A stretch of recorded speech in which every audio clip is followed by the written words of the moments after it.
ચાલો છોકરાઓ, આપણે આગળ વધીએ. આજે બહુ મજાનો કન્સેપ્ટ આપણે સમજવાના છે, જે એક્ઝામની દ્રષ્ટિએ ખૂબ જ ઇમ્પોર્ટન્ટ છે. તો તમારે આ જે પોઈન્ટ છે મીન્સ કે થોડોક મેમરાઇઝ કરવો પડશે, થોડુંક સમજવું બી પડશે, મીન્સ કે યાદ બી રાખવું પડશે, સાથે સાથે સમજતા બી રહેવું પડશે. ક્લિયર છે? તો ટોપિકને બરાબર સમજવાનો પ્રયત્ન કરજો, કારણ કે આપણે વાત કરી રહ્યા છે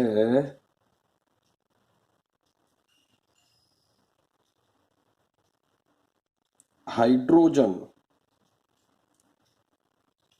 પરમાણુ માટે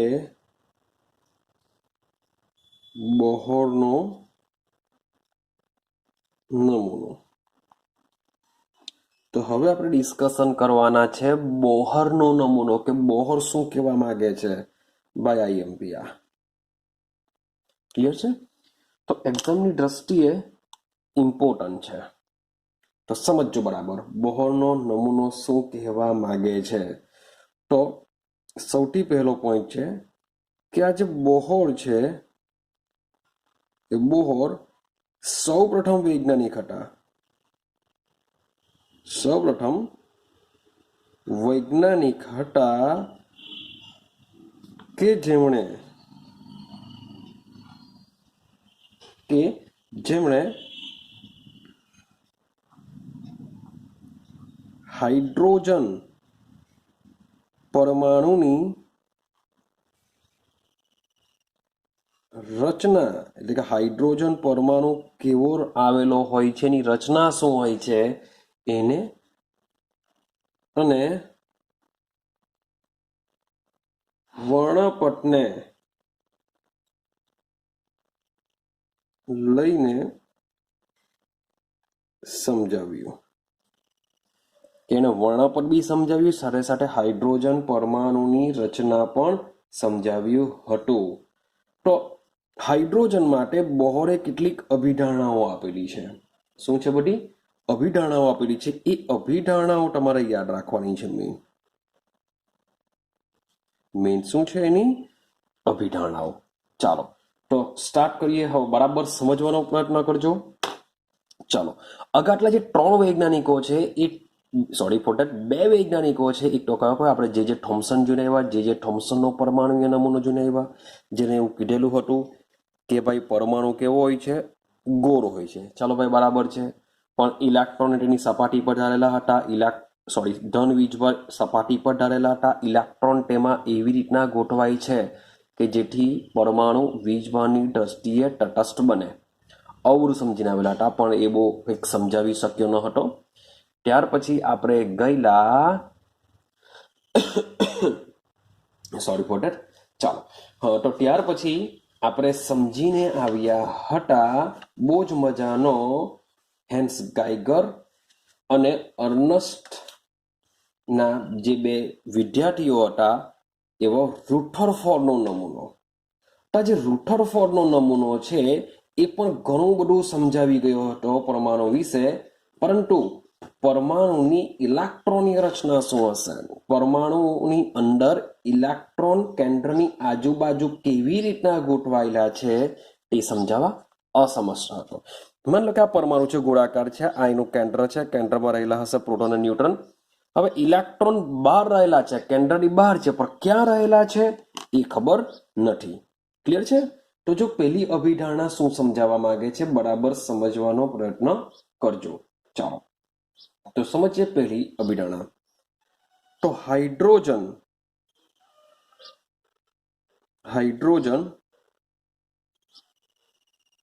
પરમાણુમાં રહેલો ઇલેક્ટ્રોન કેન્દ્રની આજુબાજુ ચોક્કસ વર્તુળાકાર પથ પર હાઇડ્રોજન પરમાણુમાં રહેલા ઇલેક્ટ્રોન કેન્દ્રની આજુબાજુ ચોક્કસ વર્તુળાકાર પથ પર ચોક્કસ ત્રિજ્યા અને ઉર્જા સાથે ફરે છે. મીન્સ કે માન લો કે હાઇડ્રોજનની વાત કરીએ છીએ તો હાઇડ્રોજનમાં જે એક ઇલેક્ટ્રોન છે એ આ પટ પર ફરે છે એવું સમજીને ચાલીએ. તો હાઇડ્રોજન પરમાણુમાં રહેલા ઇલેક્ટ્રોન કેન્દ્રની આજુબાજુ ચોક્કસ વર્તુળાકાર પટ, મીન્સ કે આ એનો પટ હશે એવું માનીને ચાલીએ કે આ શું છે, ઇલેક્ટ્રોનનો વર્તુળાકાર પટ છે. અને ચોક્કસ ત્રિજ્યા મીન્સ કે અહીંયાથી આ જ પટ પર ઇલેક્ટ્રોન રોટેશન કરશે, ફર્યા કરશે, અહીંયાથી બહાર જવાનો નથી. અને એની ઉર્જા પણ કેવી રહેતી હોય છે, ચોક્કસ રહેતી હોય છે. ક્લિયર છે? તો આ જે પટ છે કે જેમાં ઇલેક્ટ્રોન ફરે છે, તો આ પટને કક્ષા, નામ શું છે એનું આપેલું, કક્ષા, અથવા તો એને સ્થિર અવસ્થા બી કહી શકાય. શું કહી શકાય? સ્થિર અવસ્થા. અથવા તો એને માન્ય અવસ્થા, માન્ય અહીંયા લખીએ આપણે, માન્ય ઉર્જા અવસ્થા પણ કહે છે. તો પહેલો પોઈન્ટ દિમાગમાં ફિટ કરો.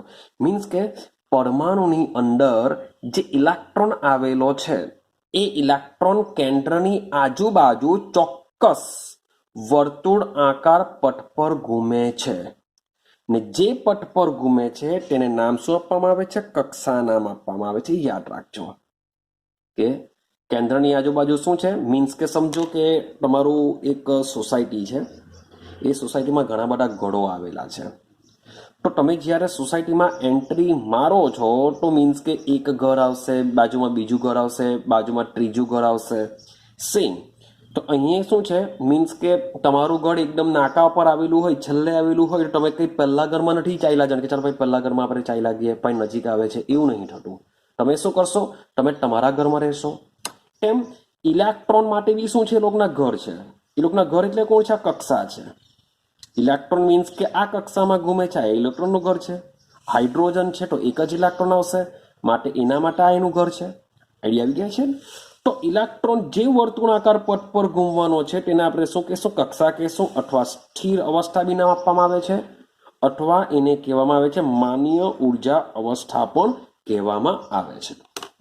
ક્લિયર? ચાલો, તો પહેલો પોઈન્ટ યાદ રહી ગયા પછી આપણે બીજો પોઈન્ટ બી કક્ષા વિશે લખીશું. કક્ષા શું છે સમજજો.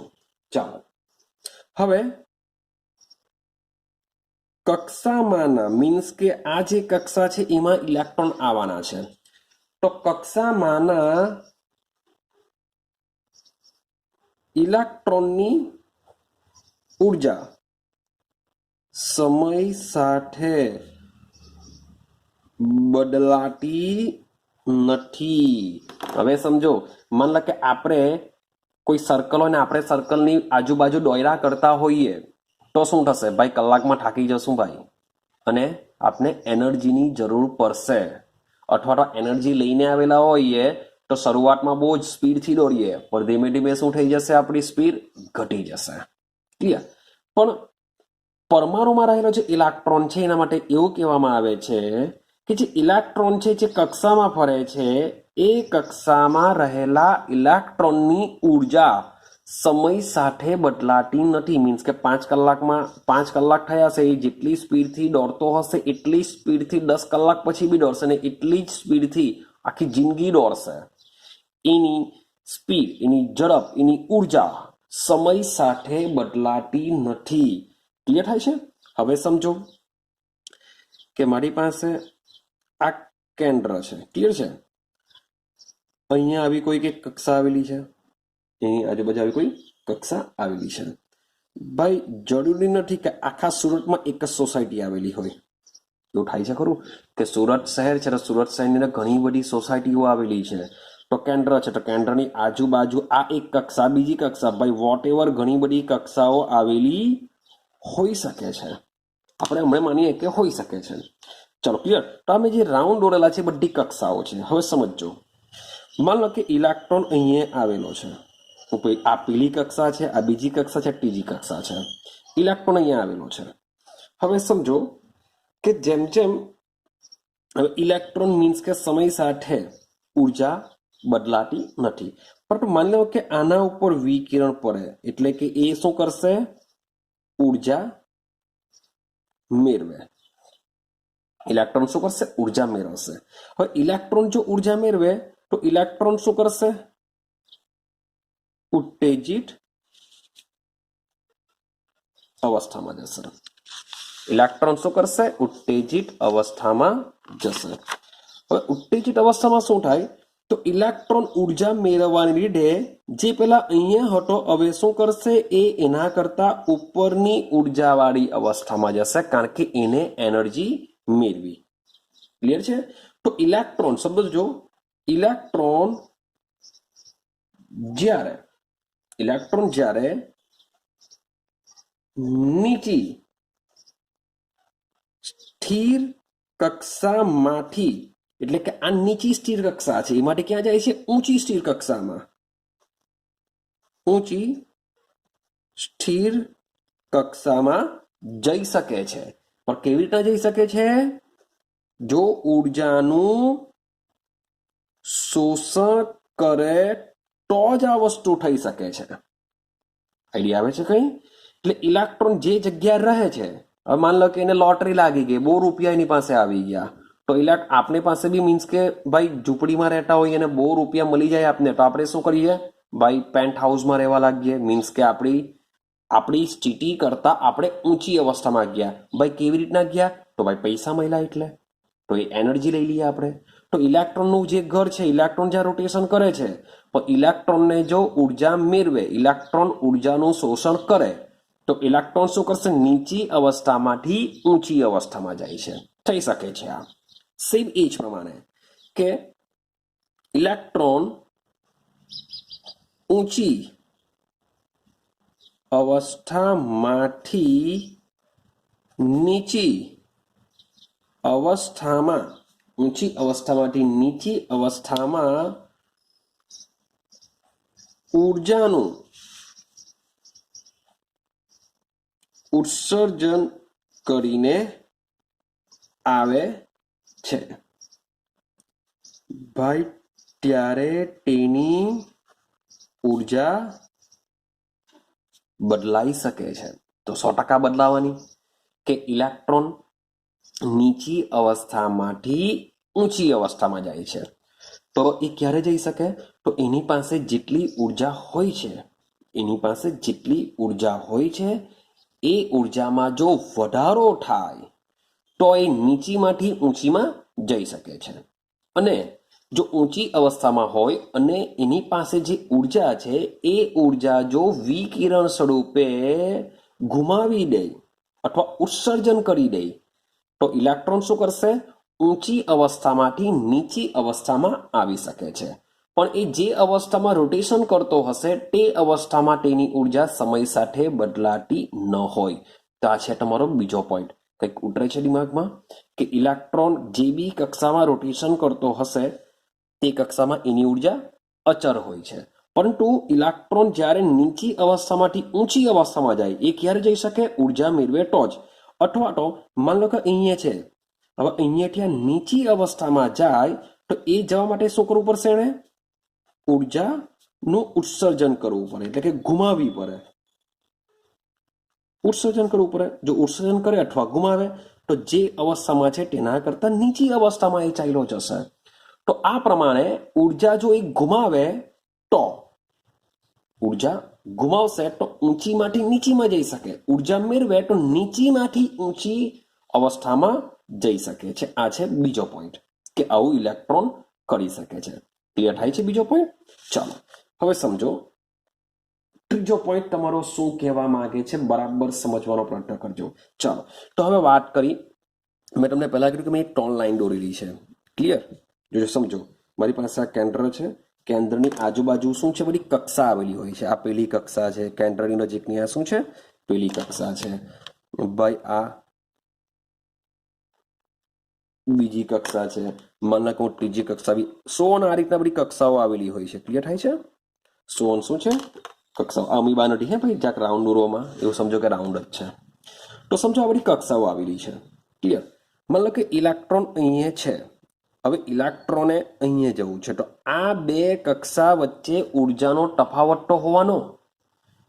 હા કે ના? એટલે આના કરતા આની ઉર્જા વધારે, આના કરતા આની ઉર્જા વધારે, બંને કક્ષા વચ્ચે ઉર્જાનો તફાવત હોવાનો. ભલે બંને સ્થિર છે કે અહીંયા બી ઇલેક્ટ્રોન કોઈ રોટેશન કરે છે, અહીંયા બી માની લો કે કોઈ ઇલેક્ટ્રોન રોટેશન કરે છે, તો ઇલેક્ટ્રોન આ જે બે કક્ષાઓમાં રોટેશન કરે છે બંને કેવી હોવાની? સ્થિર કક્ષા જ હોવાની.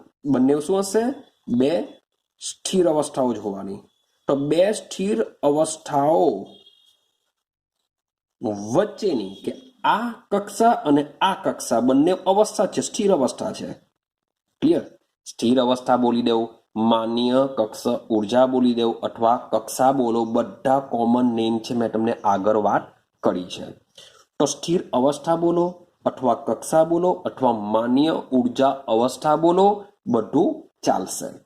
તો આ જે બે સ્થિર અવસ્થાઓ છે અથવા જે બે કક્ષાઓ છે, તો કક્ષાઓ વચ્ચેની ઉર્જાના ફેરફાર, ઉર્જાનો જે ફેરફાર છે એ ડેલ્ટા ઈ બરાબર હોય છે. કે એક અવસ્થાની ઉર્જા 420, બીજી અવસ્થાની ઉર્જા 840, તો એ બેનો જે ફેરફાર છે એને આપણે શું કહેશું? ડેલ્ટા ઈ કહેશું. એટલે થાય છે? હવે સમજો. તો આ બે અવસ્થાઓ છે, ડેલ્ટા ઈ બરાબર આપણે દર્શાવીશું. હવે ડેલ્ટા ઈ બરાબર ખરેખર એનું સૂત્ર શું હશે? E2 minus E1. યાદ રાખજો. આ ડેલ્ટા ઈ બરાબર શું થાય? ડેલ્ટા ઈ એટલે શું? કોઈ પણ બે અવસ્થાઓ વચ્ચેનો ઉર્જાના તફાવતને ડેલ્ટા ઈ કહેશું. ડેલ્ટા ઈ નો મતલબ શું થાય? E2 minus E1. જાણે કે માની લો કે આ પહેલી અવસ્થા છે, એની ઉર્જાને હું E1 વડે દર્શાવવા, આ બીજી અવસ્થા છે તેની ઉર્જાને હું E2 વડે દર્શાવવા, ત્રીજી અવસ્થા છે એને હું E3 વડે દર્શાવવા.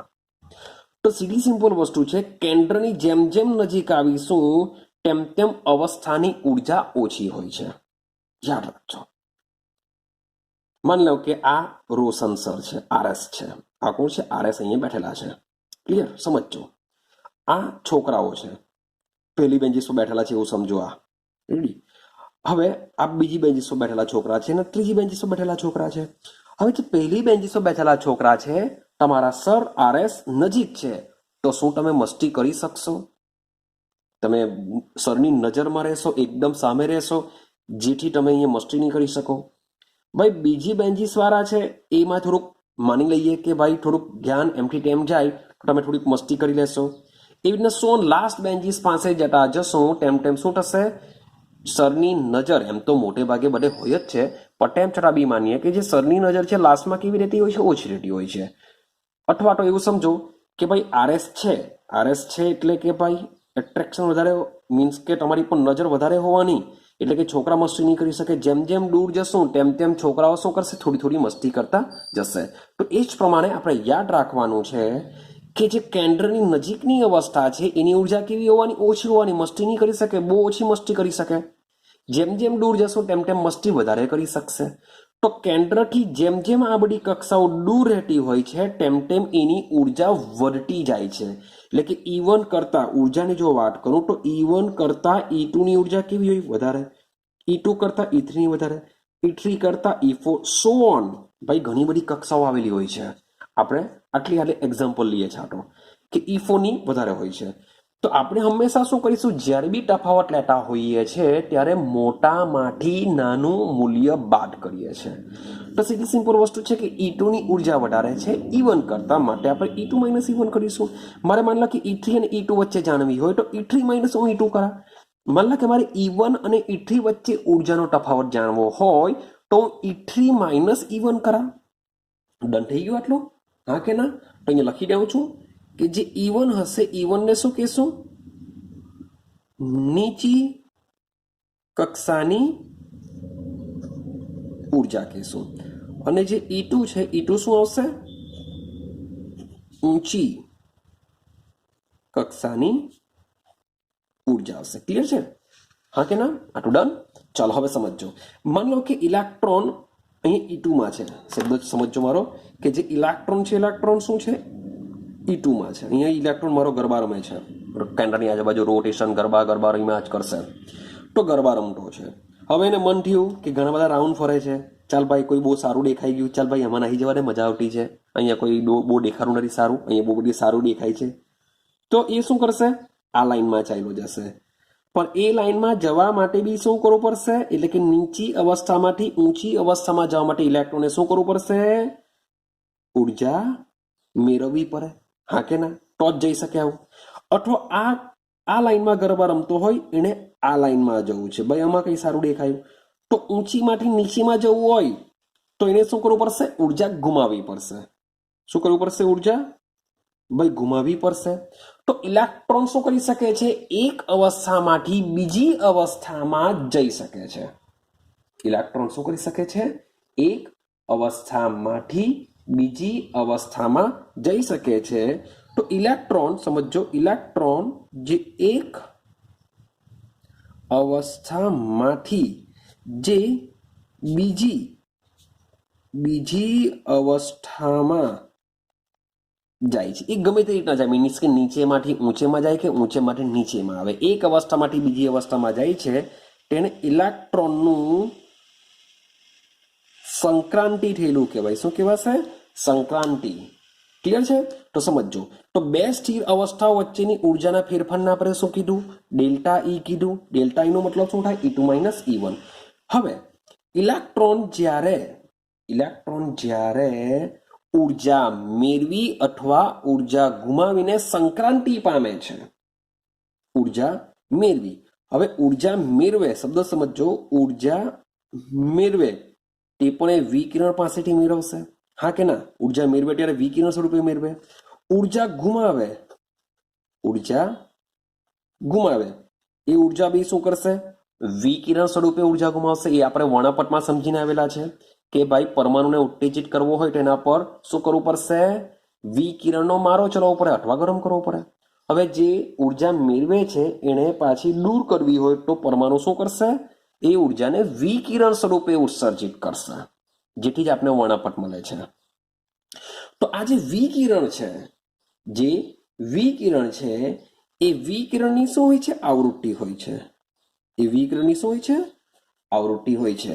તો ઇલેક્ટ્રોન જ્યારે એક અવસ્થામાંથી બીજી અવસ્થામાં સંક્રાંતિ પામે છે તો તેની સાથે સંકળાયેલા વિકિરણની આવૃત્તિ અને ઉર્જા વચ્ચે શું સંબંધ છે? તો આપણે જાણીએ છીએ E બરાબર hv. હા કે ના? આઈન્સ્ટાઈને આપેલું છે. હવે ઉર્જામાં તફાવત છે એટલે આપણે શું કરીશું? ડેલ્ટા ઈ લેશું. ઉર્જામાં તફાવત છે એટલે આપણે શું લેશું? Delta E. તો ડેલ્ટા ઈ બરાબર શું થઈ જશે? hv. હવે આવૃત્તિને જે સૂત્રનો કરતા મતલબ આવૃત્તિ બરાબર શું થાય? Delta E by H. હવે ડેલ્ટા ઈ આપણે શું સમજીને આવ્યા કે ભાઈ E2 minus E1 by H. તો આ બની ગયું આવૃત્તિનું સૂત્ર કે V બરાબર E2 minus E1 by H. કંઈ કરવાનું નથી. E બરાબર HV જ્યારે રાખવાનું. જ્યારે ફેરફાર થશે તો ડેલ્ટા ઈ મૂકી દો. ડેલ્ટા ઈ નો મતલબ શું થાય? E2 minus E1. That's it. તો આ તમારો ત્રીજો પોઈન્ટ છે. આઈડિયા આવે છે કંઈ? કે કોઈ પણ એક અવસ્થામાં ઇલેક્ટ્રોન સમય સાથે ઉર્જા બદલતો નથી. પાક્કું છે. પણ જ્યારે ઇલેક્ટ્રોને ઉર્જા મેળવે તો ઊંચી અવસ્થામાં જશે, ઉર્જા ગુમાવે તો નીચી અવસ્થામાં જશે. તો જે અવસ્થામાં છે એ અવસ્થાની ઉર્જા શું? તો જે બે અવસ્થાઓ વચ્ચે સંક્રમિત પામે છે તો એ બે અવસ્થા વચ્ચેનો ઉર્જાના તફાવતને આપણે ડેલ્ટા ઈ કહેવાના. અને બે અવસ્થાઓ છે એટલે એ બે અવસ્થાઓમાં એક અવસ્થામાંથી બીજી અવસ્થામાં જશે ત્યારે કરશે શું? ક્યાં વિકિરણ સ્વરૂપે ઉર્જા ઉત્સર્જિત કરશે અથવા મેળવશે. એટલે કે જે વિકિરણ છે તેની આવૃત્તિ હોય છે. તો આવૃત્તિ અને ઉર્જા વચ્ચેનો સંબંધ શું? તો ડેલ્ટા ઈ બરાબર hv આવશે. ડન થયું? હા કે ના? ચાલો વાત કરીએ ત્યાર પછીનો પોઈન્ટ સમજજો. હવે પછીનો પોઈન્ટ સમજવાની વાત કરજો શું થશે તે. હવે ઇલેક્ટ્રોન સમજો. ઇલેક્ટ્રોન એવી જ કક્ષામાં ભ્રમણ કરી શકે. ઇલેક્ટ્રોન એવી કક્ષામાં ભ્રમણ કરી શકે, એવી કક્ષામાં રોટેશન પામી શકે અથવા એવી કક્ષામાં ફરી શકે કે જ્યાં તેનું કોણીય વેગમાન h/2π ના પૂર્ણ ગુણાંક જેટલું હોય. ઇલેક્ટ્રોન એવી જ કક્ષામાં, ભાઈ તમારે હજુ બી કેવું, તમારે અહીંયા શબ્દ લખવો પડશે. ક્વેશ્ચન પૂછાય તો તમે આવી રીતના ઇલેક્ટ્રોન સિમ્બોલમાં દર્શાવી નહીં શકો. તમારે શું કરવું પડશે? લખવું પડશે ગુજરાતીમાં. ઇલેક્ટ્રોન. હું મારો સમય બચે માટે હું શું કરું છું? સીધું આવી રીતના ઇલેક્ટ્રોન દોરી દઉં છું. પણ તમારે આવું કરવાનું નથી. તમારે શું કરવાનું? ગુજરાતીમાં લખવું પડશે ઇલેક્ટ્રોન. તો ઇલેક્ટ્રોન એવી જ કક્ષામાં ભ્રમણ કરી શકે કે જ્યાં તેનું કોણીય વેગમાન h/2π ના પૂર્ણ ગુણાંક જેટલું હોય છે. ક્લિયર છે? તો આવી કક્ષાઓને માન્ય કક્ષા કહે છે. આવી કક્ષાઓને શું કહેશું? માન્ય કક્ષા કહે છે. તો સૂત્ર શું બનશે? કોણીય વેગમાન mvr is equal two nh/2π. યાદ રાખજો, mvr બરાબર nh/2π કોની વાત ચાલે છે? ઇલેક્ટ્રોન માટે વાત ચાલે છે. તો ઇલેક્ટ્રોનનો દર શું હશે? me. વેગ ત્રિજ્યા ઇઝ ઇક્વલ ટુ n. આ n જે છે એ શું છે? પૂર્ણ ગુણાંક કહેવાશે એને. પૂર્ણ ગુણાંક કહેશું. કીધું ને h/2π. h/2π ના પૂર્ણ ગુણાંક જેટલું હોય. હવે n ની વેલ્યુ શું આવશે? તો n બરાબર આવી શકે 1 2 3 4 સો ઓન, કંઈ બી હોઈ શકે. ક્લિયર થાય છે? કંઈ પણ હોઈ શકે. જેમ કે હવે સમજવાનો પ્રયત્ન કરજો. આ n બરાબર કંઈ બી હોઈ શકે નો મતલબ શું થાય? મતલબ કે આ સર્કલનો ઉપયોગ કરું. આ કેન્દ્રની આજુબાજુ પહેલી કક્ષા છે એના માટે n બરાબર 1 લઈ લઉં. જે બીજી છે n બરાબર 2 લઈ લઉં. જે ત્રીજી કક્ષા છે n બરાબર 3 લઈ લઉં. માન લો કે સમજો આ એક સોસાયટી છે. સોસાયટી છે, અહીંયા ઘર છે, અહીંયા ઘર છે, આ બધા ઘરો આવેલા છે એવું સમજો. શું છે? આ બધા ઘરો. ભાઈ અહીંયા બી ઘર છે, અહીંયા બી ઘર છે, અહીંયા બી ઘર છે, અહીંયાથી એન્ટ્રન્સ છે. હવે કોઈક નામ વિચારીએ. ભાઈ પપ્પુ નામનો છોકરો છે આપણે અહીંયા. એ પપ્પુનું ઘર અહીંયા છે. એ પપ્પુનું ઘર શું છે? અહીંયા છે. હવે પપ્પુ જ્યારે બિચારો ઠાકીરો આવેલો હોય અને અહીંયાથી એન્ટ્રી મારતો હોય, રેડી, તો પપ્પુ શું કરશે? અહીંયા સૂઈ શકે ખરો? આ ઘર મીન્સ કે એનું નથી, પણ અહીંયા સૂઈ શકે ખરો? ભાઈ બહુ મારશે, હા કે ના? તો પપ્પુનું જે ઘર હશે તે ઘરમાં જ રહેશે. કેમ?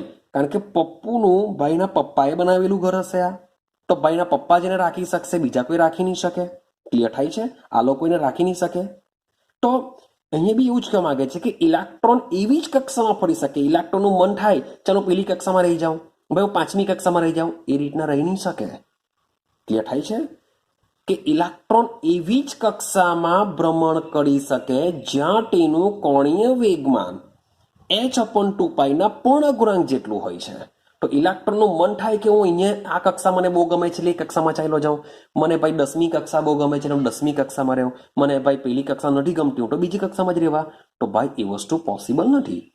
તો જે ઇલેક્ટ્રોન એવી જ કક્ષામાં રહી શકે, એવી જ કક્ષામાં એટલે કે એવી જ અવસ્થામાં ભ્રમણ કરી શકે કે જ્યાં તેનું કોણીય વેગમાન કેટલું હશે? mvr બરાબર h/2π ના પૂર્ણ ગુણાંક જેટલું હોય છે. તો એવી જ કક્ષામાં શું કરી શકે છે? ઇલેક્ટ્રોન રહી શકે છે. પપ્પુનું ઘર જે હોય તે ઘરમાં જ એ જઈ શકે છે, બીજા ઘરમાં જઈ શકતો નથી. ક્લિયર? હા, પણ મન થયું પપ્પુને કે ચાલ ભાઈ મારા ફ્રેન્ડને અહીંયા મળવા જવું છે, તો ભાઈ મમ્મીની પરમિશન લઈને જઈ શકે છે. ભાઈ પાછું તો એને શું કરવું પડશે? અહીંયા જવું પડશે. ક્લિયર થાય છે? તો આ તમારો થઈ ગયો તમારો ચોથો પોઈન્ટ. બરાબર સમજી, આઈ હોપ સો કે તમને આઈડિયા આવી હોય. રેડી છે? હવે સમજો કે આના પરથી બોહરે હાઇડ્રોજન પરમાણુઓ માટે બોહરે નમૂનો આપ્યો. હવે શું છે? હાઇડ્રોજન પરમાણુ માટે આના પરથી બોહરે શું કર્યું? નમૂનો આપ્યો કે ભાઈ ખરેખર શું હશે? હાઇડ્રોજન માટે શું હશે? આ વાત ચાલે કોના માટે ચાલે છે? હાઇડ્રોજન માટે ચાલે છે. પૂછજો, હાઇડ્રોજન પરમાણુ માટે બોહરે નમૂનો આપ્યો કે હાઇડ્રોજનમાં શું હશે? તો પહેલો પોઈન્ટ સમજો કે પહેલો પોઈન્ટ શું કહેવા માંગે છે બોર હાઇડ્રોજન માટે? તો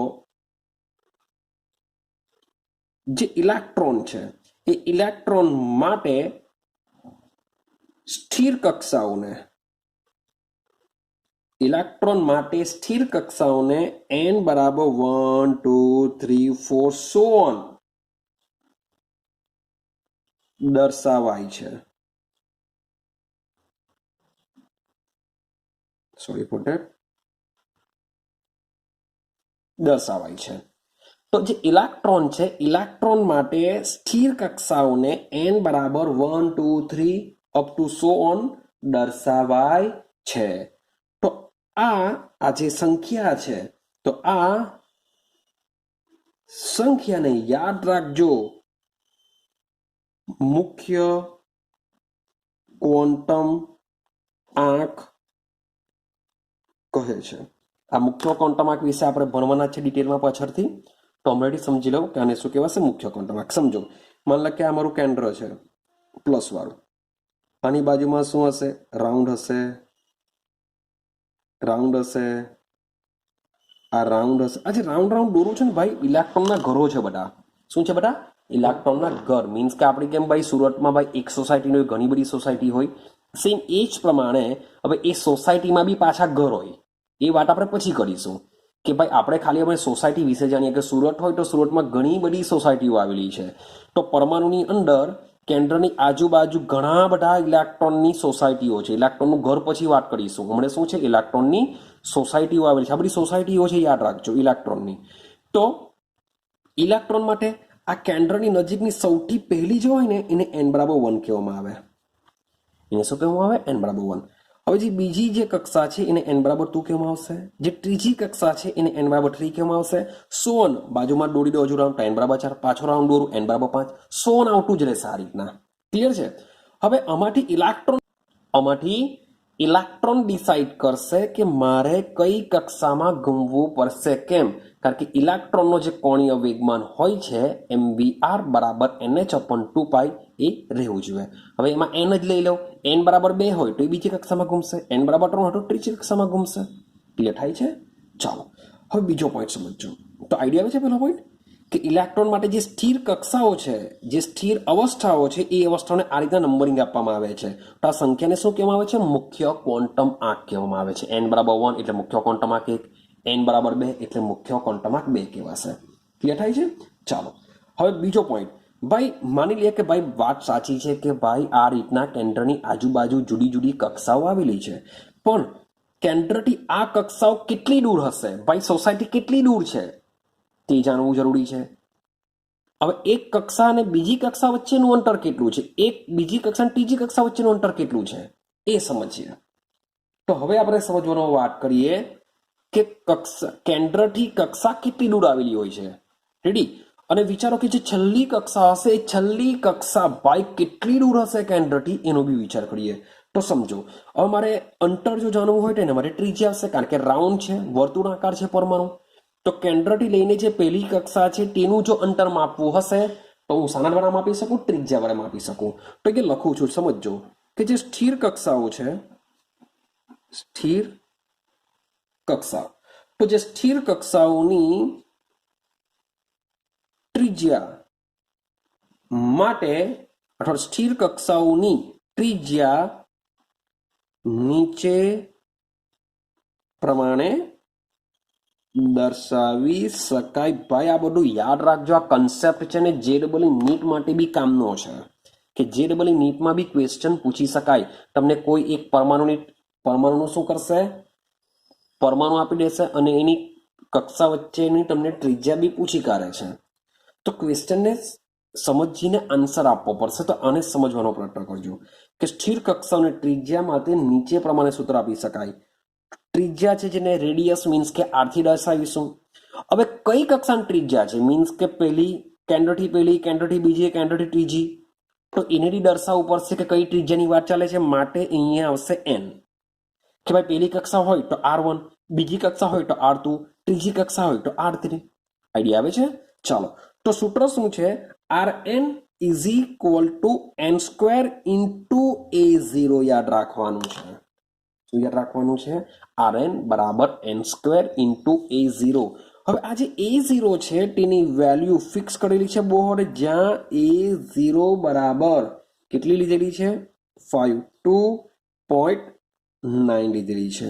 મીન્સ કે બોહરે હાઇડ્રોજન માટેની વાત કરેલી છે અને હાઇડ્રોજનમાં 100% એક જ ઇલેક્ટ્રોન આવે. તો એ જે ઇલેક્ટ્રોન છે સીધી સિમ્પલ વસ્તુ છે, પહેલી કક્ષામાં જશે. કેમ પહેલી કક્ષામાં હશે એ પર વેટ એન્ડ વોચ કરો, કારણ કે હજુ ભાઈ આપણે ભણવાનું છે.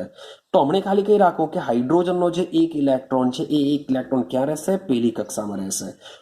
તો બોહરે શું કરેલું છે કે કેન્દ્રથી એ પહેલી કક્ષા વચ્ચેનું અંતર માપી લીધેલું હતું ને કેટલું આવી ગયેલું હતું? 52.9 આવેલું હતું. ભાઈ આશરે મૂકી નથી દીધું એમને એમ જ, આશરે એમને એમ જ આપ્યું નથી. અને હા ભાઈ, પરમાણુ બહુ નાનો હોય હે ભાઈ. 52.9 નરેન્દ્ર મોદી પીએમ, ભાઈ નરેન્દ્ર મોદીની પીકો મીટર, 10⁻12 મીટર અને પિકોમીટર કહેવાશે. રેડી? તો સમજો કે જે પહેલો ઇલેક્ટ્રોન છે હાઇડ્રોજન માટેની જે બોહરે તો વાત કરેલી છે, તો જો પહેલો ઇલેક્ટ્રોન છે એ આ કક્ષામાં હશે તો કેન્દ્રથી આ કક્ષા વચ્ચેનું અંતર કેટલું હશે? 52.9. કેમ? કારણ કે n બરાબર તમે 1 મૂકશો તો 1 નો સ્ક્વેર ભાઈ 1 જ આવવાનો. તો 1 ને તમે 52.9 સાથે ગુણશો તો કેન્દ્રથી જે પહેલી કક્ષા છે તેમની વચ્ચેનું અંતર કેવું આવશે? 52.9 આવશે. હા હા કે ના? તો આ જે પ્રથમ સ્થિર કક્ષા છે એ કક્ષાની ત્રિજ્યાને ભાઈ બોહર ત્રિજ્યા કહેવામાં આવે છે. કેમ? કારણ કે કોણે શોધેલી છે? બોહર નામના વૈજ્ઞાનિકે શોધેલી છે. માટે જે પ્રથમ સ્થિર કક્ષા, જો વાત હાઇડ્રોજન માટે જ કરેલી છે, આ જે નમૂનો છે હાઇડ્રોજન સિવાયના તત્વો માટે લાગુ પડતો નથી. આ કોના માટે છે? માત્ર હાઇડ્રોજનની વાત ચાલે છે. તો હાઇડ્રોજન હશે તો માટે પહેલી જે કક્ષામાં જ ઇલેક્ટ્રોન હશે તો એ કક્ષા અને કેન્દ્ર વચ્ચેનું જે અંતર છે કેટલું હોય છે? 52.9 pm. એ બોહરે મેળવેલું છે. તો પ્રથમ સ્થિર કક્ષાની જે ત્રિજ્યા છે એને શું કહેશું? આપણે બોહર ત્રિજ્યા કહેશું, અને જેની વેલ્યુ કેટલી હોય છે? 52.9 pm હોય છે. એટલે કે આટલા અંતરમાં જ તમને શું કરશે? ઇલેક્ટ્રોન મળી જશે હાઇડ્રોજનમાં. હવે સમજો, જેમ એનનું મૂલ્ય વધે, એટલે કે n બરાબર 2 ની વાત કરતા હોય તો કેન્દ્રથી દૂર જવાના. તો સીધી સિમ્પલ વસ્તુ છે કે Rn નું મૂલ્ય વધે એટલે કે ત્રિજ્યા વધે. જેમ n નું મૂલ્ય વધે તેમ શું વધશે? ત્રિજ્યા વધે છે. વાત કરી, ચાલો માની લો કે તમને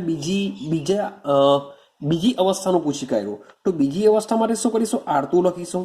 R2 ઇઝ ઇક્વલ ટુ 2². આ વેલ્યુ તો ફિક્સ છે, 52.9 છે. આઈડિયા આવે છે? તો શું કરવું પડે? 2 નો વર્ગ 4 ગુણ્યા તમે 52.9 કરશો તો તમને શું મળી જશે? પીએમ માં જ મળશે આ બધું.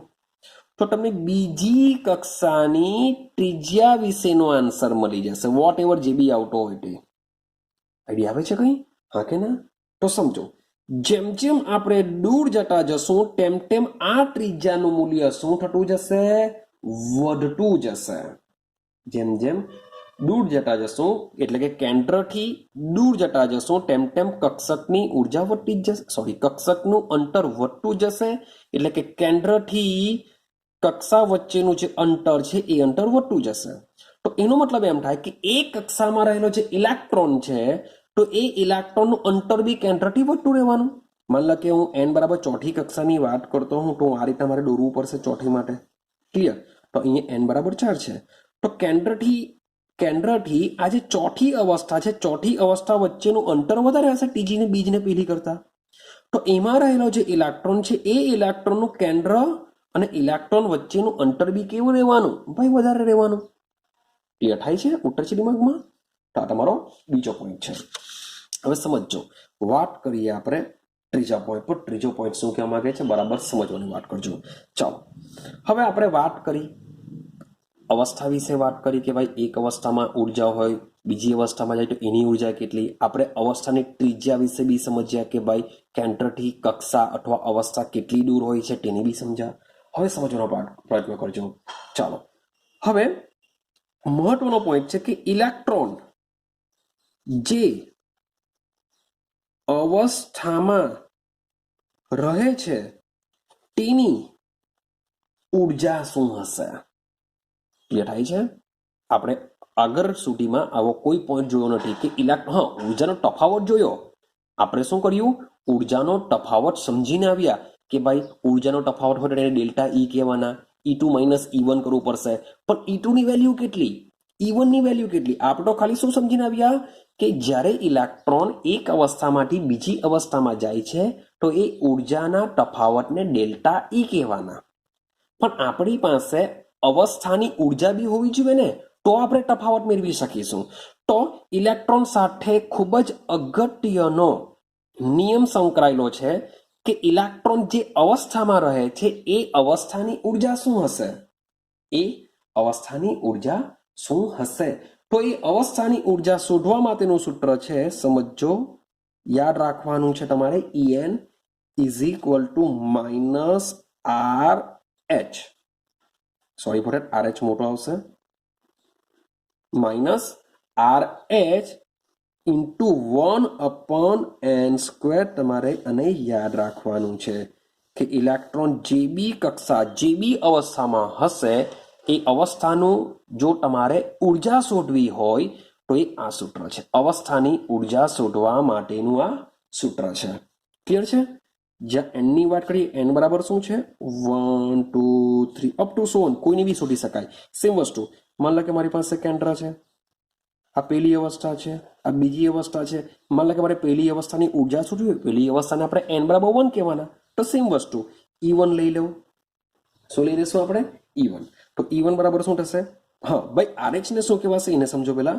તો ભાઈ RH ને કહેવાશે રીડબર્ગ અચળાંક. રીડબર્ગ નામ આગળ આવી ગયેલું છે ભાઈ, એની વેલ્યુ બી મેં તમને કીધી હશે. તો જે રીડબર્ગ અચળાંક છે એની વેલ્યુ હોય છે, ફિક્સ હોય છે 2.18 ઇન્ટુ 10⁻⁻18 જૂલ. આ એની વેલ્યુ છે, યાદ રાખવાની છે. અચળાંક છે, અચળાંકની વેલ્યુ યાદ રાખવી પડતી હોય છે, આપવામાં ન પણ આવે. રેડી? તો તમને એમ કે પાંચમી અવસ્થામાં રહેલા ઇલેક્ટ્રોનની અવસ્થાની ઉર્જા કેટલી હશે? આવું પૂછી કાઢે ક્વેશ્ચન 1 માર્ક્સમાં. તમને પૂછી કાઢે કે ભાઈ ઇલેક્ટ્રોન ત્રીજી અવસ્થામાં રહેલો છે તો તેની તે અવસ્થાની ઉર્જા કેટલી હશે? તો શું કરીશું? તમને અવસ્થા આપી જ દેશે, પહેલી છે કે બીજી છે કે ત્રીજી છે. માન લો કે પહેલી અવસ્થામાં છે, મારે પહેલી અવસ્થા એટલે કેન્દ્રથી આ જે પહેલી અવસ્થા છે એની ઉર્જા મારે જાણવી છે. તો E1 is equal to minus RH. RH ની વેલ્યુ કેટલી? 2.18 ઇન્ટુ 10⁻18. ક્લિયર છે? 1/n², એટલે કે 1/1 n બરાબર 1. તો આન્સર કેટલો આવશે? સેમ, માઇનસ 2.18 ઇન્ટુ 10⁻18 જૂલ જ આવવાનું. આ પહેલી અવસ્થા સાથે સંકળાયેલી ઉર્જા. ક્લિયર થાય છે? માન લો કે તમને n બરાબર 2 ભૂમિ અવસ્થા માટે જો પૂછી હોય તો ભૂમિ અવસ્થાની ઉર્જા. ભાઈ ભૂમિ અવસ્થાની ઉર્જા પૂછી હોય તો શું કરશું? ભાઈ ભૂમિ અવસ્થા એટલે કે એવું છે કે ઇલેક્ટ્રોન જે પોતાની અવસ્થા છે તેની જ વાત, એટલે એને ભૂમિ કહેવાશે. અને ઇલેક્ટ્રોન કુડાકરા મારીને જો ઉપર જાય કે નીચે જાય તો એની ઉત્તેજિત અવસ્થા કહેવાશે. તો મોટે ભાગે તમને શાની પૂછવામાં આવે? ભૂમિ અવસ્થામાં. હા, ઉત્તેજિતનું બી થઈ શકે પણ રાહ જુઓ જો. તો ભૂમિ અવસ્થાની ઉર્જા કહેશું. તો n બરાબર 2 છે એટલે આપણે શું લખીશું? E2. E2 બરાબર શું થાય? Minus 2.18 into 10⁻18 into 1/2². 1/2² નો મતલબ શું થાય? માઇનસ 2.18 ઇન્ટુ 10⁻18 ના છેદમાં 2 નો વર્ગ 4, એટલે 1/4, એટલે કે 4 મૂકી દઉં નીચે. ક્લિયર થાય છે? તો આ રીતના જો તમે કેલ્ક્યુલેશન કરશો, હા કે ના, તો આની વેલ્યુ આવશે માઇનસ 0.545 ઇન્ટુ 10⁻18 જૂલ. તો જ્યારે પહેલી અવસ્થા હતી એ પહેલી અવસ્થાની ઉર્જા કેટલી આવેલી હતી? આ પહેલી અવસ્થાની ઉર્જા છે ભાઈ. આ જે વેલ્યુ આવી તે શાની છે? બીજી અવસ્થાની છે. હવે તમે મને એટલું કહો કે આ બે અવસ્થામાંથી કોની વેલ્યુ વધારે છે તે મને કહો. કે માઇનસ 2.18 ઇન્ટુ 10⁻18 મોટા કે માઇનસ 0.54 ઇન્ટુ 10⁻18 મોટા? સર 2.18 0.54, સર આ વધારે. અરે ભાઈ માઇનસ આપેલું છે, સાઇન શામાં છે? બંને માઇનસમાં છે, માટે વેલ્યુ કોની વધારે હશે? આની વધારે હશે. એનો મતલબ એમ થાય કે ભાઈ E1 કરતા E2 ની વેલ્યુ વધારે હશે. સેમ, માન લો કે E3 માટે ગણું તો અહીંયા હું 9 મૂકવા પડશે મારે, 9. તો જે બી વેલ્યુ આવશે તે એનું મૂલ્ય આના કરતા પણ વધારે હશે. એટલે કે E2 કરતા E3 ની વેલ્યુ કેવી હશે? વધારે હશે. જે ત્રીજી અવસ્થા છે એ અવસ્થાની ઉર્જા આ બંને કરતા વધારે. જેમ જેમ આગળ જતા જશો તમે છેલ્લી En સુધી પહોંચો, એકદમ અનંત સુધી. કે જ્યાં સુધી કેન્દ્ર અને કક્ષાનું એટ્રેક્શન હોય, છેલ્લે આવેલી હોય કેન્દ્ર સાથે, તો એને આપણે ઈએન કહેશું. તો સૌથી વધારેમાં વધારે વેલ્યુ કોની હોય છે? ઈએન. મીન્સ કે કેન્દ્રથી જેમ જેમ દૂર જતા જશો તેમ તેમ અવસ્થાની ઉર્જા વધતી જાય છે. યાદ રાખજો, જેમ જેમ કેન્દ્રથી દૂર જતા જઈએ છે તેમ તેમ તેની ઉર્જા વધતી જાય છે. હવે સમજો, મારું ઘર બિચારું એક ઝૂંપડપટ્ટીમાં છે, તો એની વેલ્યુ કેટલી હોવાની? 5,000 10,000. પણ મારું ઘર માની લેવું કે સુરતનો એક બેસ્ટ એરિયો લઈ લઉં, ચાલો ભાઈ પાર્લે પોઈન્ટ લઈએ, પીપલો એરિયો લઈએ, કે તેમાં મારો પેન્ટ હાઉસ છે, વેસુ એરિયો લઈએ, તો એક બહુ મોટું ઘર છે, હું એમાં રહું છું. તો એ ઘરની વેલ્યુ કેવી રહેવાની? વધારે રહેવાની. ભાઈ ઝૂંપડપટ્ટીમાં હું રહેતો હોઉં તો તમે ઝૂંપડપટ્ટીની વેલ્યુ નથી, હવે એમાં રહેલો જે માણસ છે તે માણસની બી વેલ્યુ નહીં રહેવાની. ક્લિયર? તો હું પેન્ટ હાઉસમાં રહેતો હું, તો પેન્ટ હાઉસની વેલ્યુ છે, તો ભાઈ પેન્ટ હાઉસમાં રહેતો જે હું છું તો એ મારી વેલ્યુ બી ત્યાં રહેવાની. આઈડિયા આવે છે આટલી? તો સમજો કે ઇલેક્ટ્રોન શું કરે છે?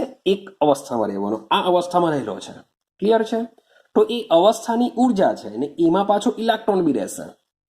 બીજી અવસ્થા લઈ લઉં તો એની પણ ઉર્જા, એટલે કે પહેલી અવસ્થા કરતા બીજી અવસ્થાની ઉર્જા વધારે છે. તો ભાઈ એમાં જે ઇલેક્ટ્રોન રહેલો હોય તો એ ઇલેક્ટ્રોનની બી ઉર્જા કેવી રહેવાની? વધારે રહેવાની. ક્લિયર થાય છે? હા કે ના? સમજો કે આ કેન્દ્ર છે, કેન્દ્રની બહાર આ પહેલી ઉર્જા, આખું રાઉન્ડ નહીં દોરતો, સમજો આ n બરાબર 1 છે, આ n બરાબર 2 છે, આ n બરાબર 3 છે, આ n બરાબર 4 છે. આ બધી અવસ્થાઓ છે. કેન્દ્રથી જેમ જેમ દૂર જઈએ તેમ તેમ અવસ્થાની ઉર્જા વધે. આ અવસ્થામાં કોણ રહેલો હોય છે? ઇલેક્ટ્રોન રહેલો હોય છે. તો ભાઈ અહીંયા જે ઇલેક્ટ્રોન રહેલો હોય E1, એટલે કે પહેલી અવસ્થામાં, અહીંયા બી ઇલેક્ટ્રોન રહેલો હોય, અહીંયા બી ઇલેક્ટ્રોન રહેલો, અહીંયા બી ઇલેક્ટ્રોન રહેલો હોય. તો જે પહેલી અવસ્થામાં ઇલેક્ટ્રોન રહેલો હોય તેના કરતા જે બીજી અવસ્થામાં ઇલેક્ટ્રોન રહેલો હોય તેની ઉર્જા બી કેવી હોવાની? વધારે. કારણ કે આના કરતા આની અવસ્થાની ઉર્જા વધારે હોય તો તેમાં રહેલા ઇલેક્ટ્રોનની બી ઉર્જા વધારે હોય. એટલે કે ઇલેક્ટ્રોન પહેલી અવસ્થાનો ઇલેક્ટ્રોન કરતા બીજી અવસ્થાના ઇલેક્ટ્રોનની ઉર્જા વધારે, બીજી અવસ્થા કરતા ત્રીજી અવસ્થામાં રહેલા ઇલેક્ટ્રોનની ઉર્જા વધારે, ભાઈ ત્રીજી કરતા ચોથી અવસ્થામાં રહેલા ઇલેક્ટ્રોનની ઉર્જા વધારે, અને સો ઓન, કે જે એકદમ છેલ્લે સુધી જે રહેલો હશે તો એ છેલ્લા ઇલેક્ટ્રોનની બી ઉર્જા આ બધા કરતા કેવી હશે? વધારે હશે. સમજો, આ જે છેલ્લો ઇલેક્ટ્રોન છે, છેલ્લા ઇલેક્ટ્રોનનું કેન્દ્ર સાથે આકર્ષણ હોય છે, અનંત અંતરે હશે. માન લો કે En અવસ્થામાં છે ઇલેક્ટ્રોન, ભલે એકદમ અનંત અંતરે હોય તેમ છતાં પણ એનું કેન્દ્ર સાથે એકદમ જ ઓછું આકર્ષણ બી હોવું જોઈએ, તો જ એની ઉર્જા કેવી હશે? ખૂબ જ વધારે હશે. હવે એવું માની લેવામાં આવ્યું છે કે જ્યારે ઇલેક્ટ્રોનનું કેન્દ્ર સાથે આકર્ષણમાં જ નહીં રહે, એટલે કે માની લો કે એ જે ઇલેક્ટ્રોન છે એ ઇલેક્ટ્રોન શું હશે? અનંત અંતરે હશે. ઇલેક્ટ્રોન ક્યાં હશે? અનંત અંતરે હશે. હવે અનંત અંતરે રહે તો એની જે અવસ્થા છે એ અવસ્થાને બી આપણે શું કરી લેશું? ઇન્ફિનિટી લઈ લેશું. કે અનંત અંતર રહે છે તો જે અવસ્થામાં રહેતો હશે એ અવસ્થા આપણી કઈ હશે? n ઇન્ફિનિટી હશે. ક્લિયર? તો આ જે n ઇન્ફિનિટી એટલે કે ઇલેક્ટ્રોન જ્યારે કેન્દ્ર સાથે આકર્ષણમાં ન હોય અને અનંત અંતરે રહેલો હોય ત્યારે ઇલેક્ટ્રોનની જે ઉર્જા છે એ ઉર્જા શૂન્ય લેવામાં આવે છે. ત્યારે એની ઉર્જા કઈ લઈ લેવામાં આવે છે? શૂન્ય લઈ લેવામાં આવે છે. ક્યારે શૂન્ય લેવામાં આવે? કે જ્યારે ઇલેક્ટ્રોનનું કેન્દ્ર સાથે આકર્ષણ જ નહીં હોય ત્યારે શૂન્ય લેવામાં આવે. હવે સમજો, શૂન્ય છે. હવે જ્યારે છેલ્લો ઇલેક્ટ્રોન છે, છેલ્લા ઇલેક્ટ્રોનનું તો કેન્દ્ર પ્રત્યે આકર્ષણ છે, જેથી શૂન્ય કરતા ઓછું મૂલ્ય હોવું જોઈએ. સમજ પડે છે? કે માની લો કે આ આપણું અનંત અંતર છે, અહીંયા En છે, આ અનંત અંતર છે. ત્યાર પછીનો આ જે બધો ભાગ છે, સોરી ફોર ધેટ, અનંત અંતર નહીં કહેવાય, તો આ કેન્દ્ર અને છેલ્લી કક્ષા છે. હવે આ જે ભાગ છે એ આપણું અનંત અંતર છે, આ ઇન્ફિનિટિવ છે. હવે જો અહીંયા જો ઇલેક્ટ્રોન આવી જાય તો એની ઉર્જા કેટલી? 0. તો અહીંયાથી અહીંયા જો આવતો હોય તો એની વેલ્યુ આના કરતાં ઓછી હશે, એની ઉર્જા અહીંયા કરતાં ઓછી હશે, એટલે શામાં હશે? માઇનસમાં હશે. માટે જ તમે સૂત્રમાં જોશો તો અહીંયા માઇનસ સાઇન મૂકેલી છે. તો જે અવસ્થાની ઉર્જા છે એ હંમેશા શામાં આવશે? માઇનસમાં આવશે. પરંતુ એટલું બી સાચું છે કે જે કેન્દ્રની નજીકની અવસ્થા છે તેની ઉર્જા ઓછી હશે, માઇનસમાં જ હશે પણ ઓછી હશે. પણ જેમ જેમ આપણે દૂર જતા જશું કેન્દ્રથી તેમ તેમ એની અવસ્થા કેવી થતી જશે?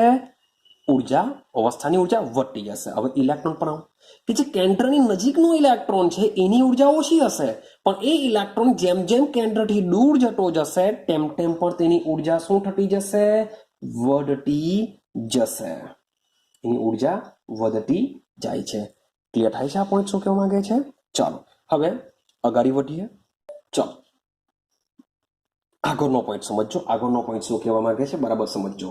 ચાલો હવે હાઇડ્રોજન પરમાણુમાં રહેલો જે ઇલેક્ટ્રોન છે, હાઇડ્રોજન સમજો. આ જે બોહરનો જે નમૂનો છે, બોહરનો નમૂનો મેં તમને પહેલા છે કે આ બોહરનો નમૂનો કોના માટે કામ કરે છે? માત્ર હાઇડ્રોજન માટે. માત્ર કોના માટે કામ કરે છે? હાઇડ્રોજન માટે કામ કરે છે. ક્લિયર? હવે હાઇડ્રોજનની વાત કરીએ તો હાઇડ્રોજનમાં ઇલેક્ટ્રોનની સંખ્યા કેટલી હોય છે? 1 હોય છે. હાઇડ્રોજન સિવાયના તત્વ, શબ્દ બોલું છું, હાઇડ્રોજન સિવાયના તત્વો માટે આ નમૂનો કામ લાગતો નથી. પરંતુ શબ્દ બોલું છું, પરંતુ એવા આયનો, શબ્દ બોલું છું, એવા આયનો કે જેમાં હાઇડ્રોજન પરમાણુની જેમ એક જ ઇલેક્ટ્રોન આવેલો હોય, એક જ ઇલેક્ટ્રોન આવેલો હોય તો તેની અવસ્થા સાથે સંકળાયેલ ઉર્જા, તેની અવસ્થા સાથે સંકળાયેલ ઉર્જા નીચે પ્રમાણે દર્શાવી શકાય છે. ચલો સમજો આ પોઈન્ટ શું કહેવા માંગે છે. તો મેં તમને કીધું છે કે આ જે નમૂનો છે માત્ર હાઇડ્રોજન માટે જ છે, હાઇડ્રોજન સિવાયના તત્વો માટે. હાઇડ્રોજન સિવાયના તત્વો એટલે કોણ? 2 નંબર પર હિલિયમ લઈ લઉં, નહીં ચાલે. લિથિયમ લઈ લઉં, નહીં ચાલે. બેરિલિયમ લઈ લઉં, નહીં ચાલે. કોઈ બી નહીં ચાલશે. પરંતુ બીજું શું લખેલું છે કે એવા આયનો. આયનોનો મતલબ શું થાય? કે કોઈ તટસ્થ પરમાણુ ઇલેક્ટ્રોન ગુમાવે તો એ આયન બનશે. હવે એ આયન એવો હોવો જોઈએ કે જેમાં હાઇડ્રોજન પરમાણુની જેમ એક જ ઇલેક્ટ્રોન આવે. તો જો હું લખું છું, માની લો કે હું લખું છું Li+2, તો વિચારો Li+2 માં ઇલેક્ટ્રોન કેટલા આવવાના? લિથિયમનો નંબર કેટલો? 3. Hydrogen, helium, lithium. લિથિયમનો નંબર 3 છે, તો 3 ઇલેક્ટ્રોન હશે તટસ્થમાં. પણ એમાંથી 2 ઇલેક્ટ્રોન હું ગાયબ કરું તો રહેશે કેટલા? 1 ઇલેક્ટ્રોન. મીન્સ કે Li+2 અને હાઇડ્રોજનમાં બંનેમાં એક ઇલેક્ટ્રોન રહ્યા. આઈડિયા આવે છે? ચાલો ત્યાર પછી હિલિયમની વાત કરું. હિલિયમનો નંબર 2, એમાંથી હું 1 ઇલેક્ટ્રોન ગાયબ કરું તો એમાં પર કેટલા ઇલેક્ટ્રોન રહેશે? 1 જ ઇલેક્ટ્રોન રહેશે. સેમ હિલિયમમાં 1 ઇલેક્ટ્રોન દૂર કરો, હાઇડ્રોજન બની જશે. લિથિયમ 2 ઇલેક્ટ્રોન દૂર કરો, 1 જ ઇલેક્ટ્રોન રહેશે. બેરિલિયમ પર જાઉં તો વિચાર કરો, બેરિલિયમના માથા પર કેટલા લખવા પડે? તો ભાઈ +3 લખવા પડશે, કારણ કે નંબર છે 4. બેરિલિયમનો નંબર છે 4. મારે જો 1 જ ઇલેક્ટ્રોન રાખવા હોય તો Be+3 રાખવું પડશે. તો આમાં શું થશે? 1 જ ઇલેક્ટ્રોન રહેશે. તો આવા જે આયનો છે, તો આવા આયનોની અંદર આ જે ઇલેક્ટ્રોન રહેલો છે એ ઇલેક્ટ્રોન જે અવસ્થામાં હશે એ અવસ્થા સાથે સંકળાયેલી ઉર્જા નીચે પ્રમાણે દર્શાવી શકાય. તો આ સૂત્ર યાદ રાખજો, ક્વેશ્ચન આવી શકે કે Li+2 માં રહેલા ઇલેક્ટ્રોનની અવસ્થાની ઉર્જા કેટલી હશે. એટલે Be+3 વોટેવર કંઈ બી પૂછી શકે. તો એની અવસ્થા સાથે સંકળાયેલી કક્ષકની ઉર્જા છે En. સૂત્ર યાદ રાખવાનું છે કે En = -2.18 into 10⁻⁻18, એટલે કે RH જ છે બેઠો. ચાલો પેલામાં 1/n² યાદ છે કે ખાલી હાઇડ્રોજન પરમાણુ માટે જે પહેલી અવસ્થાનું સૂત્ર કયું હતું કે En = -RH 1/n². યાદ છે? આ સૂત્ર આપણે સમજીને આવ્યા. તો સેમ આના જેવું જ છે. પણ હવે ખાલી એકની જગ્યાએ આપણે ઝેડ સ્ક્વેર મૂકી દેશું. એકની જગ્યાએ શું મૂકી દેશું? ઝેડ સ્ક્વેરના છેદમાં એન સ્ક્વેર. તો આ જે બધા લિથિયમ Li+2 છે, He+2 છે, Be+3 છે, એમાં જે એક ઇલેક્ટ્રોન રહેલો છે એ ઇલેક્ટ્રોનની જે અવસ્થા છે એ અવસ્થા માટે આ પ્રમાણે શોધી શકીએ છીએ. ક્લિયર થાય છે? ચાલો, તો ક્લિયર થયું. આ ઝેડ શું છે? ઝેડ એટલે કે પરમાણુ ક્રમાંક. તમને પૂછે કે ભાઈ Be+3માં રહેલો એક ઇલેક્ટ્રોન જે બીજી અવસ્થામાં રહેલો છે તો એ અવસ્થાની ઉર્જા શું હશે? શું બોલું છું કે Be+3માં રહેલો ઇલેક્ટ્રોન કે જે રહેલો એક ઇલેક્ટ્રોન કે જે બીજી અવસ્થામાં હોય તો તેની ઉર્જા જણાવો. આવો કોઈ ક્વેશ્ચન પૂછો. Be+3 આપેલો છે. હવે તમે Be માટે Z બરાબર કેટલું લખવાના? વિચારો. Hydrogen, helium, lithium, beryllium. તો Z બરાબર 4 આવી ગયો. વાત ચાલે છે બીજી અવસ્થા એટલે N બરાબર કેટલું આવી ગયું? 2 આવી ગયું. તો En ની જગ્યાએ શું મૂકી દેવા? E2 મૂકી દેવા. -2.18 ઇન્ટુ 10⁻18 થઈ ગયું. ચાલો, Z સ્ક્વેર એટલે કે Z કોણ છે? 4. તો 4નો વર્ગ ક્લિયર થાય છે? 4નો વર્ગ છેદમાં N સ્ક્વેર. N બરાબર કેટલા છે? 2. તો ભાઈ 2નો વર્ગ. તો આનું કેલ્ક્યુલેશન કરશો તો તમે આન્સર મેળવી શકશો. ક્લિયર થાય છે? તો આવા ક્વેશ્ચન બી પૂછાતા હોય છે. ચાલો, યાદ રહેશે. ચાલો, આની અંદર જ બીજો કે માન લો કે જે અવસ્થામાં છે, હવે એ અવસ્થા અને કેન્દ્ર વચ્ચે ત્રિજ્યા કેટલી હશે? તો જે ત્રિજ્યાનું સૂત્ર છે એ બી યાદ રાખવાનું છે કે ત્રિજ્યા નીચે પ્રમાણે આપણે દર્શાવી શકીએ.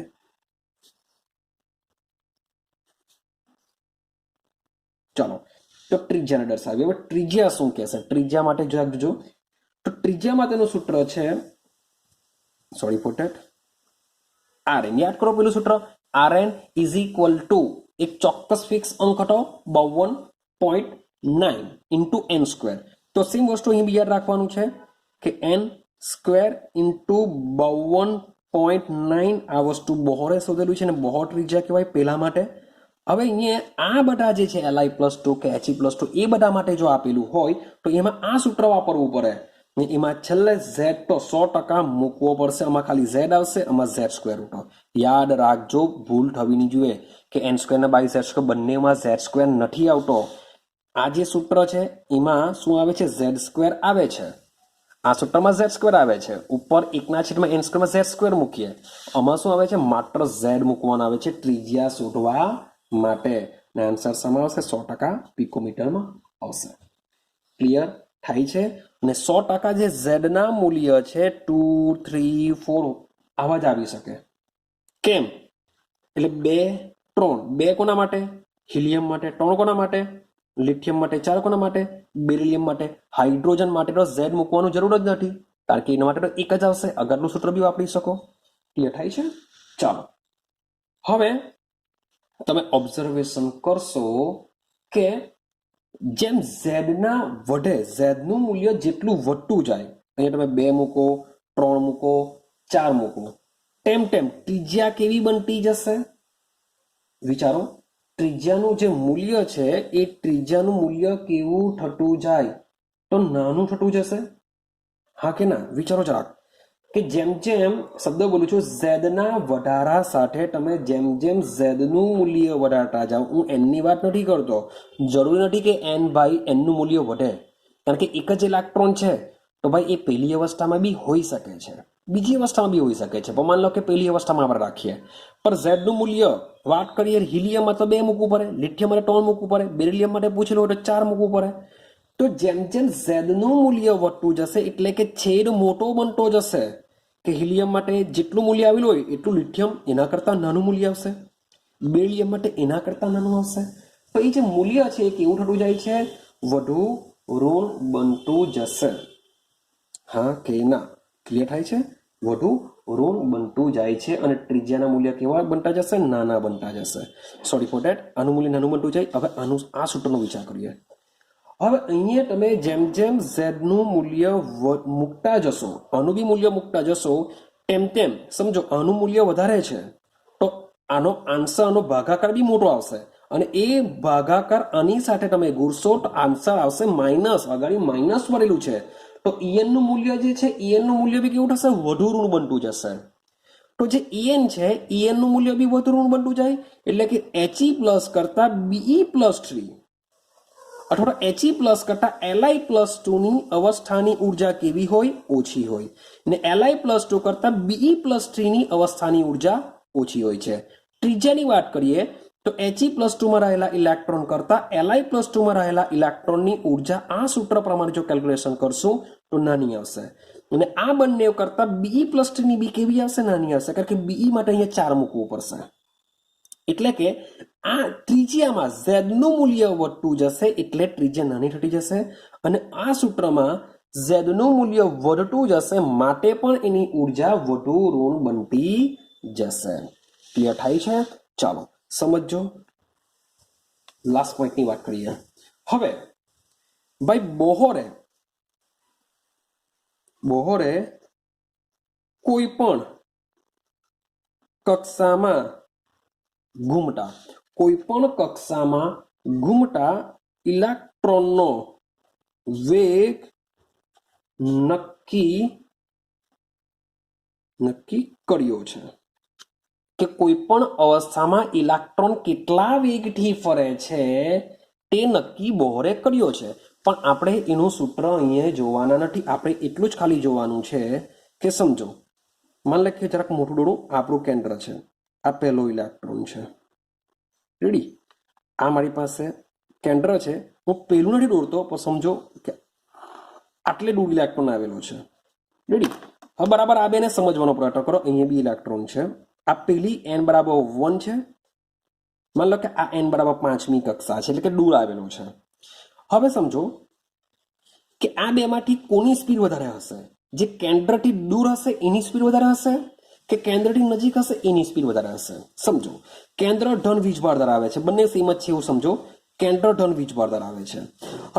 હવે ધન વીજભાર ધરાવતો હોય તો આ જો ઇલેક્ટ્રોન ધીમા વેગથી ફરતો હોય, ઓછા વેગથી ફરતો હોય તો આને એટ્રેક્શન કરીને ખેંચી લેશે. એકદમ ધીમા વેગથી જતો હોય તો ઇલેક્ટ્રોન અને કેન્દ્ર વચ્ચે શું થશે? આકર્ષણ થઈ જશે.